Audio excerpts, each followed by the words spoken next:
et kui mul oligi no näiteks paari suhe ei rahuldanud mind, siis ma hakkasin tegema igasuguseid projekte, sellepärast et need olid palju rohkem minu kontrolli all, et ma sain ise neid algatada, ise lõpetada, ise läbi viia, ise valida, kellega ma teen, ise valida, kus ma teen. Tõike mingit tulemust jah, just, ja mingeid tänusid on ju ja mingit sellist, et see andis mulle emotsionaalselt ja siis ma tahtsin seda muidugi veel teha ja siis eneseareng on ka tegelikult üks nendest, kuhu saab varjatud, ära kaduda, et see on nagu hea sildi all ja selles mõttes see ongi vajalik asi ja kahtlemata, aga seda on ka võimalik liiga palju teha, on ju, samamoodi nagu Netflixi sarja põhimõtteliselt võtad järgmise kursuse ja järgmise kursuse ja järgmise kursuse ja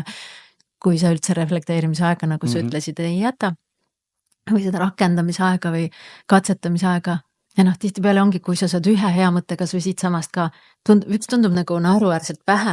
aga kui sa seda päriselt rakendad ja päriselt mõtled, et aga see võib-olla on minu tee, siis see võib täiega muuta. See võib täiega kõike muuta, jaa, see ongi nii lahe.